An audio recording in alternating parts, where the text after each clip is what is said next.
পশ্চিমা দেশের এসব ট্যাঙ্ক ও সাজোয়া যান দেখতে পরিবার পরিজন নিয়ে এভাবেই ভিড় করছেন মস্কোবাসী। মনে প্রশ্ন আসাটাই স্বাভাবিক, পশ্চিমা দেশের এত অস্ত্র পুতিনের হাতে কিভাবে আসলো? এর উত্তরটা জেনেও অবাক হবে বিশ্ববাসী।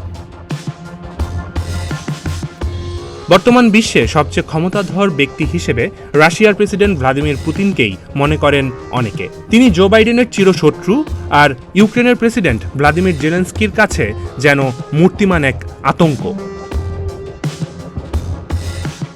একরোখা পুতিন মাঝে মধ্যেই এমন সব কাজ করেন আর হুঙ্কার দেন যে পশ্চিমারা রীতিমতো তার ওপর বিরক্ত। বরাবরের মতো এবারও তেমনই এক কাজ করেছেন ভ্লাদিমির পুতিন।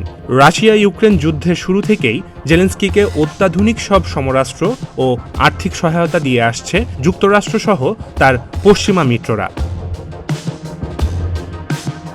আর রণক্ষেত্রে এসব অস্ত্র দিয়েও ইউক্রেন রুখতে পারছে না পুতিন বাহিনীকে। কিয়েভের বিভিন্ন শহরের নিয়ন্ত্রণ নিয়েছে রুশ সেনাবাহিনী, আর একের পর এক পশ্চিমা অস্ত্রও জব্দ করেছে তারা।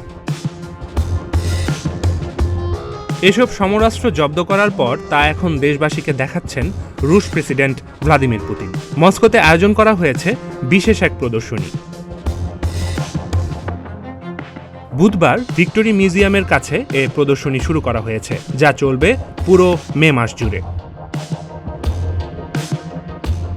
রুশ সংবাদ মাধ্যম আরটি এবং তাস জানিয়েছে, এ প্রদর্শনীতে আমেরিকার তৈরি M1 আব্রামস ট্যাঙ্কও রয়েছে, যেটি ডনবাস শহরের কাছের একটি এলাকা থেকে জব্দ করা হয়েছিল।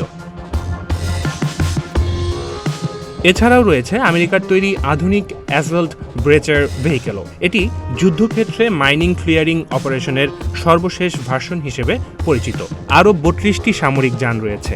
এর মধ্যে অন্যতম হল একটি জার্মান নির্মিত লেপার্ড 2A6 ট্যাঙ্ক। জার্মান নির্মিত লেপার্ড 2A6 ট্যাঙ্ক এবং IFV, মার্কিন Bradley IFV, British AT-105 section এবং হুস্কি TSV সহ বিভিন্ন সামরিক যান। এসব সমরাস্ত্র দেখতে আসছেন বিভিন্ন শ্রেণী পেশার মানুষ। তাদের মধ্যে দিমিত্রি পারভুকিন নামে অবসরপ্রাপ্ত এক কর্মকর্তা জানান, আমাদের সমরাস্ত্র অনেক ভালো, যুদ্ধের জন্য উপযোগী। যদিও আমেরিকার আব্রামস ট্যাঙ্কও অনেক ভয়ঙ্কর।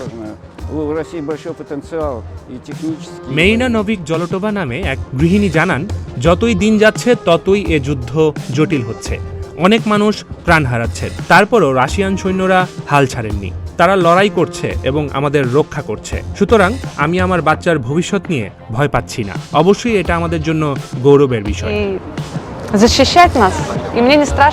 রুশ কর্মকর্তারা আরও জানান, এ প্রদর্শনীতে দর্শনার্থীরা পশ্চিমাদের তৈরি বিভিন্ন অস্ত্রের বৈশিষ্ট্য এবং সেই সঙ্গে নির্দিষ্ট সরঞ্জামগুলো কিভাবে জব্দ করা হয়েছে তাও জানতে পারছে। 2022 সালের ফেব্রুয়ারিতে রাশিয়া ইউক্রেনে হামলা চালায়। এরপর শুরু হয় রুশ ইউক্রেন যুদ্ধ, যা এখনও চলমান রয়েছে।